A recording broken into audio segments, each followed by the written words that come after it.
नमस्कार दोस्तों, मैं प्रदीप कुमार। आइए आज बात करते हैं दीपोत्सव। कौन सा दीपोत्सव? अयोध्या का दीपोत्सव। वैसे दीपोत्सव का कार्यक्रम पूरे उत्तर प्रदेश में चल रहा है, चाहे वो कॉलेज हो, चाहे महाविद्यालय हो, चाहे यूनिवर्सिटी हो, चाहे स्कूल हो, छोटी बड़ी सारी संस्थाएं दीपोत्सव मना रही हैं। आइए आज हम अयोध्या के दीपोत्सव की बात करते हैं। दीपोत्सव की शुरुआत जो हुई थी 2017 में हुई थी, जब योगी जी मुख्यमंत्री प्रथम बार बने थे।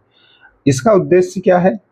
अयोध्या को सजाने और दिवाली को एक भव्य उत्सव के रूप में मनाने के लिए किया गया है। जो इस दीपोत्सव का उद्देश्य थीम है, वो अयोध्या को सजाने और दिवाली को भव्य उत्सव बनाने के लिए किया गया है।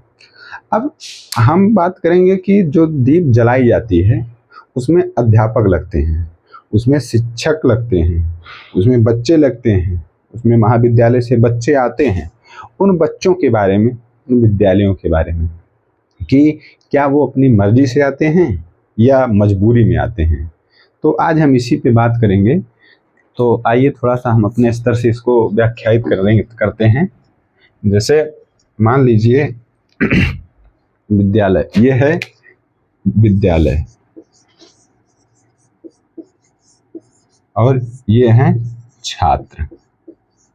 बहुत से छात्र हैं जो नहीं जाना चाहते हैं, बहुत से विद्यालय हैं जो नहीं जाना चाहते हैं कि हम दीपोत्सव में क्यों जाएं, यहाँ हमारा क्या है। तो आइए हम थोड़ा सा कम शब्दों में बता दें, विद्यालय की क्या मजबूरी है। विद्यालय की मजबूरी है कि आपके यहाँ जो विषय हैं, जिन विषयों की मान्यता है, उसके अनुसार क्या है? पहली चीज, भवन नहीं है, भवन नहीं है। उसके बाद क्या है? टीचर नहीं है, टीचर नहीं। भवन का मतलब है कि आपके यहाँ 10 कोर्स की मान्यता है, आपके पास 14 कमरे हैं। अब बताइए कैसे विद्यालय चल रहा है? अप्रूवल किसी और का है और पढ़ा कोई और रहा है। ये अवध यूनिवर्सिटी में बहुत आप देखे होंगे। यही नहीं है, वहाँ मानकता के अनुसार परिसर नहीं, खेल परिसर नहीं है। ऐसी तमाम चीज़ें हैं जो विद्यालय महाविद्यालय में नहीं है। आप देखते होंगे कि बीए की डिग्री है, बीएससी की डिग्री है, एमए है, एमएससी है, फार्मेसी है, लॉ है। मतलब कि भवन आपके पास एक है, लेकिन मान्यता जो आपके पास है वो बहुत सारी हैं। अच्छा, छात्र की क्या मजबूरी है? छात्र की मजबूरी है कि भाई बहुत से, जैसे बीएससी में प्रैक्टिकल है, बीएड में प्रैक्टिकल है, एमएससी में प्रैक्टिकल है। तो छात्र क्या है कि उसको प्रैक्टिकल में नंबर लेना है, तो वो भी बेचारा मजबूर है दीपोत्सव में जाने के लिए। अब वहाँ किस किस चीज़ की समस्याओं का सामना करना पड़ता है, आइए हम थोड़ा सा उस पर प्रकाश डालते हैं। तो दीपोत्सव जो होता है वो राम पैढ़ी पे होता है। राम पैढ़ी, 56 घाट। वहाँ अगर आप कभी गए होंगे तो देखे होंगे कि बीच में पानी है, दोनों तरफ घाट हैं, 1 2 3 4 5 6 7 ऐसे नंबरिंग की हुई। अब की बार जो दीप जले हैं वो 26,17,000। अब इतना दीप जलाने के लिए तो कोई 1 2 आदमी नहीं है, बहुत बड़ी संख्या लगी होगी। अब हम बात करते हैं कि छात्रों या छात्राओं को सामना क्या करना पड़ता है। राम पैढ़ी पे आप लोग कमेंट के माध्यम से बताएं कि कितने शौचालय हैं, कितने शौचालय हैं। जहाँ तक मैं गया हूँ राम पैढ़ी पे कपड़ा बदलने के लिए जगह नहीं है। जो जैसे होता ना कि अगर आप कभी माघ मेला में गए होंगे, प्रयागराज या कुंभ में गए होंगे, तो वहाँ आप हर 10 मीटर पे, 5 मीटर पे, 20 मीटर पे देखते होंगे कि ऐसे घेरा बना होता है महिलाओं के कपड़े चेंज करने का। वो चाहे बहुत से जो सामाजिक संगठन वो लगवाते हैं, प्रशासन खुद लगवाती है, लेकिन राम पैढ़ी पे आप चाहे दीपोत्सव में जाइए, दीपोत्सव के पहले जाइए, बाद में जाइए, नहीं कोई व्यवस्था है। बच्चों के लिए खाने की कोई व्यवस्था नहीं है। जो खाना है, मान लीजिए बच्चे को आप सुबह से बुला रहे हैं, वैसे ये कार्यक्रम 2 दिन में बच्चों को बुलाया जाता है। 2 दिन जब बच्चे को बुलाएंगे तो पहले चीज़ तो वहाँ खाने की व्यवस्था नहीं है।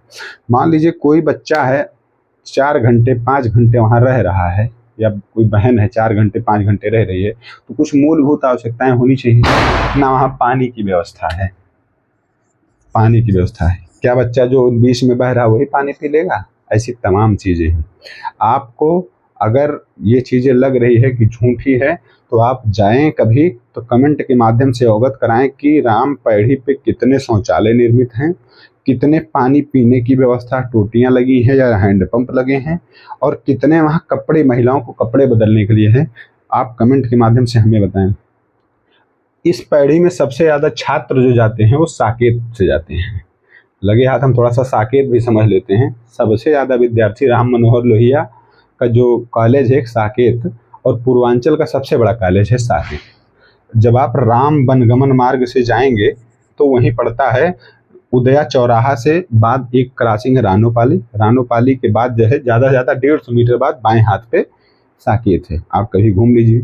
साकेत में क्या है, 10,000 से ज़्यादा बच्चे पढ़ते हैं, लेकिन ना वहाँ ढंग का पानी की व्यवस्था है, ना वहाँ शौचालय की व्यवस्था है। आप मूलभूत चीज़ें ही नहीं हैं। आप किसी भी लॉ डिपार्टमेंट में चले जाइए, कॉमर्स डिपार्टमेंट में चले जाइए, बीएड डिपार्टमेंट में चले जाइए, एमएससी डिपार्टमेंट में चले जाइए, किसी डिपार्टमेंट में आप चले जाइए। अगर ये बात मुझे ये लग रहा है कि ये फेक बता रहे हैं, गलत बता रहे हैं, तो हम आपसे निवेदन करते हैं कि अगर आप अयोध्या जाएं तो 10 मिनट वहीं गाड़ी खड़ी कर दें और गेट से और घूम लें। ज़्यादा बड़ा परिसर नहीं है, ज़्यादा से ज़्यादा आप 10 मिनट में घूम के चले आएंगे।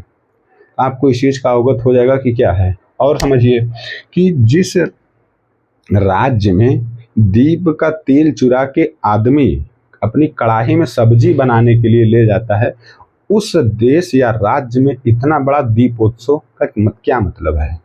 आप बताइए। वही पैसा आप साकेत में लगा दीजिए, शौचालय हो जाएगा, नई इंफ्रास्ट्रक्चर डेवलप हो जाएगी, पानी की व्यवस्था हो जाएगी। लेकिन नहीं, वहाँ आम आदमी को जाने नहीं दिया गया। सोशल मीडिया पे चल रहा है कि दीप जला और उसे झाड़ू लगा दिया गया। क्यों? क्योंकि वहाँ जाएंगे तो जैसे लोग तेल भरेंगे, दीप से तेल भरेंगे तो यूट्यूब पे आएगा, लोग वीडियो बनाएंगे, यूट्यूब पे डालेंगे, इससे छवि खराब होगी, इसलिए भी नहीं जाने दिया गया। अब देख लीजिए कि प्रति व्यक्ति आय जो है यूपी की 2023-24 के अनुसार है 93,000 लगभग, मान लीजिए, थोड़ा सा कुछ और है। 2023 का आंकड़ा है ये, और 2024-25 में जो अनुमान है, सरकार का अनुमान है कि 1 लाख प्लस हो गई है। 1 लाख प्लस हो गई है। क्या? प्रति व्यक्ति आय 1 लाख प्लस हो गई है। अब ये जो अनुमान है, ये प्रश्न चिन्ह इस पे भी लगाता है कि अगर एक व्यक्ति की प्रति व्यक्ति आय 1 लाख रुपए है, तो वो क्या मजबूरी है उसकी कि वो दीप का तेल ले जाके सब्जी बनाने के लिए मजबूर है? इसका मतलब है या ये आंकड़ा गलत है आपका, जो 93,000 वाला दे रहे हैं,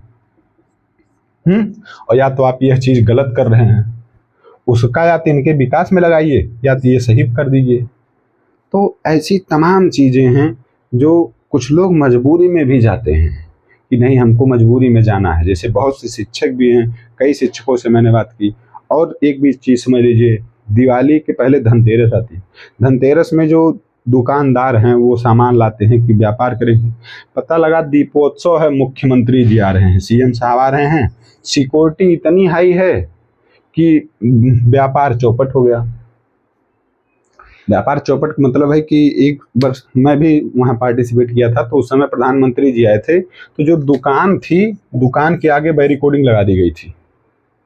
क्योंकि जब प्रधानमंत्री जी आए थे तो साकेत में उतरे थे, साकेत कॉलेज में उतरे थे, और साकेत कॉलेज से रामपैड़ी तक दोनों तरफ बांस गाड़ के बल्ली बांध दी गई थी। रोजगार तो व्यापार तो उनका खत्म हो गया, उनकी पूंजी डंप हो गई। जैसे पूंजी लगा के अगर उसने कोई सामान लाया है कि हम त्यौहार में बेच लेंगे तो हमारी पूंजी निकल जाएगी, मुनाफा, हमारी भी दिवाली हो जाएगी। लेकिन नहीं चीज। उसी समय की एक घटना बता दें कि एक आदमी कह रहा था कि सर मजदूरी दे दीजिए, मजदूरी वहाँ भाई दीप पहुँचाने के लिए, तेल पहुँचाने के लिए, झाड़ू के लिए, सब चीज़ के लिए वहाँ जो आदमी लगे हैं, तो मैं खुद प्रत्यक्षदर्शी था, वो उसे मजदूरी ठेकेदार से मांग रहा था, ठेकेदार उसको भद्दी भद्दी गाली दे रहा था। आप बताइए, क्या दिवाली सिर्फ रामपैड़ी पे है? दिवाली पूरे उत्तर प्रदेश में नहीं, पूरे भारत में है।